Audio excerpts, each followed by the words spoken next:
Welcome to EDU World Space. Welcome to question number 23.34 of chapter 23 electric potential. We have a ring of diameter 8 centimeter. So let me put it again. So this is a diameter. So your radius is 4 centimeter. And there is a charge on this ring which is equals to 5 microcoulomb. So 5 micro means 5 into 10 raised to minus 6 coulomb. And we are given that there is a 3 microcoulomb charge ball of having mass 1.5 gram, which is brought from infinity. So this is from, let's say, infinity. This ball is brought from minus infinity, or say, let's say, in plus infinity, from plus infinity to the center of this ring. So the question is, what is the work done by outsider, or the what is the work done to bring this charged particle 3 microcoulomb from infinity to the center of the ring? And another question is it necessary to take the path along the axis of the ring? And the third question says, if the ball is slightly displaced from the center of the ring, what will it do, and what is the maximum speed it will reach? So for the A part, we will use these two formulas, these and this, and this and this.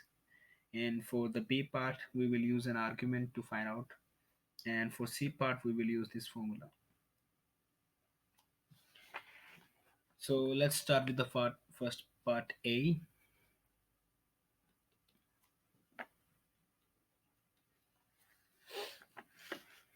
So work done by outsider is delta U, is a change in potential energy, and change in potential energy is equals to the charge which has been brought from infinity. So this is Q and this is Q here. And outside the Q, capital Q is on the ring. So delta V is a change in potential, which means that the potential at infinity and the potential at center. So potential at infinity is given as 0, and potential due to the ring at the center is 1 by 4 pi epsilon naught Q over R. Q is the total charge and R is the radius. We are given the diameter is 8 centimeter, so radius is 4 centimeter. So we will use these two formula. So delta V is V final minus V initial.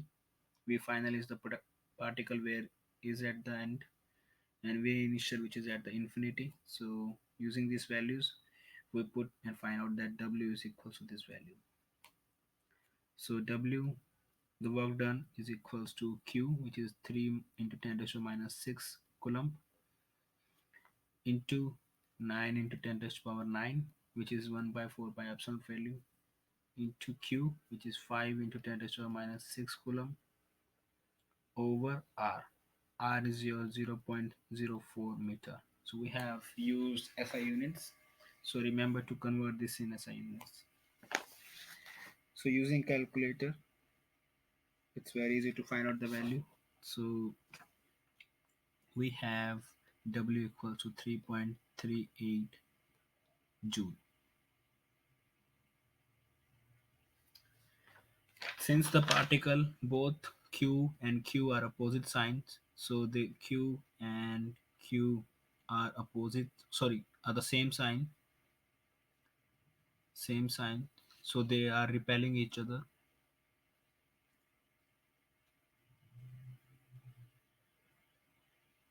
Repelling each other. So when brought from infinity, the potential is 0. That means no force is acting on this particle Q by capital Q. So we have done some work against the force acting by capital Q on the Q charge. So work done has to be positive. So work done has to be positive because the force is acting this way and we are acting force this way, and we have moved the distance from infinity to towards the center of the this ring.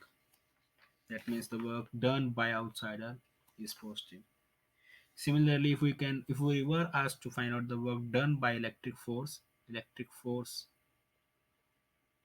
which is minus of delta u, so this would become minus 3.38. So please understand the difference between these two. We are asked to find this one. What is the work done required to bring the charge from Q, which is at infinity, and to the center of this ring. So we have positive 3.38 joule value. Now going to the part B. So we have part B as, is it necessary to take a path along the axis of the ring? No, it's not necessary because volt V or potential is is not a path function, or saying or is independent of path.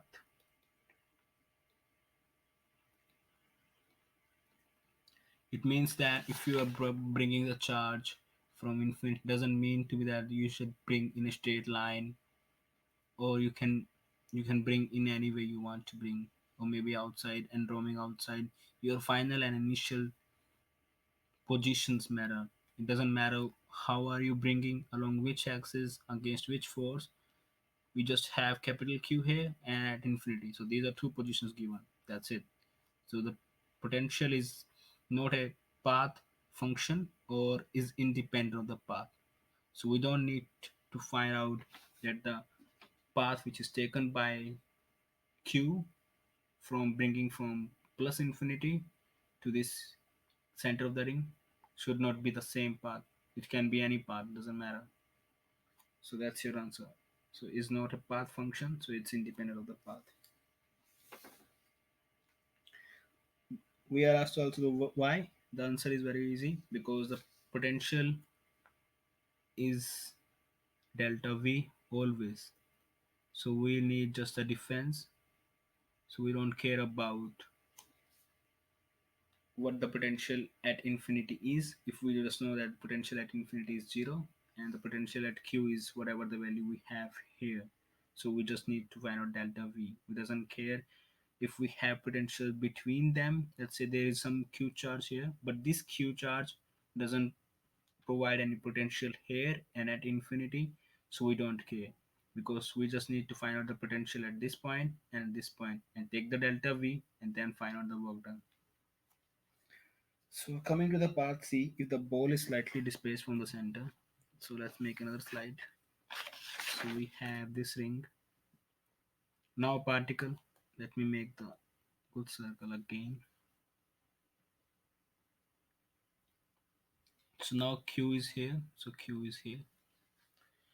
So say that the particle is at the center and the particle is moved a little bit, which means that the force will act on this Q.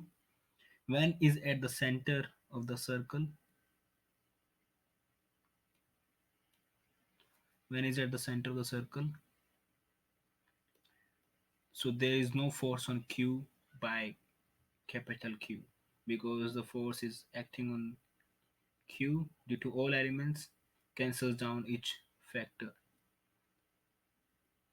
So force on Q by Q capital Q at center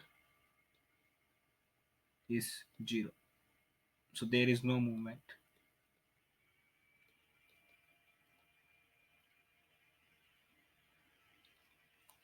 But if we move the particle, if we move Q little bit, there will be some F non-zero value,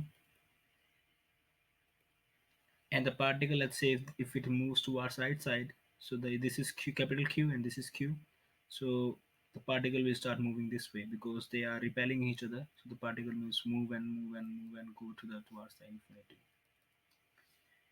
So the question is, what is the maximum velocity of the kinetic energy? So we have this formula here. So this kinetic energy, so we can find out the velocity using this work done. So whatever the potential energy it has, delta U will convert into the kinetic energy. Or saying that gain in kinetic energy.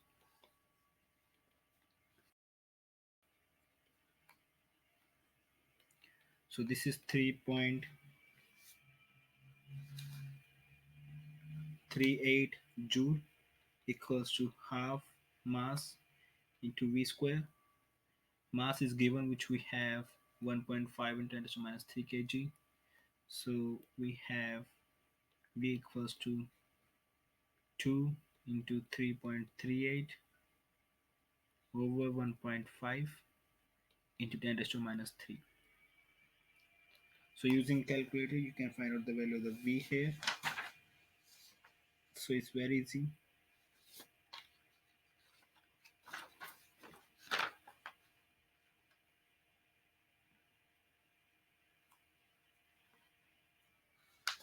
So this is equals to 67.1 meter per second.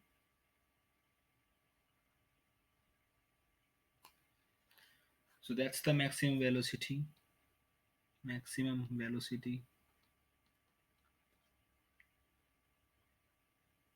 Q can have.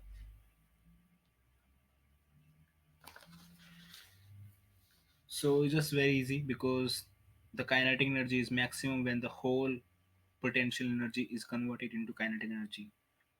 So the whole potential energy converted into kinetic energy, that means the V square is the maximum, that means the V is maximum. So V is max when K E is max and delta U converts completely into KE.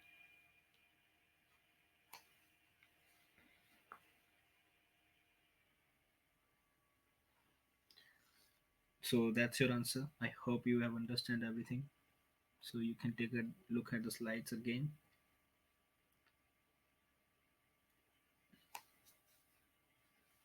Thank you.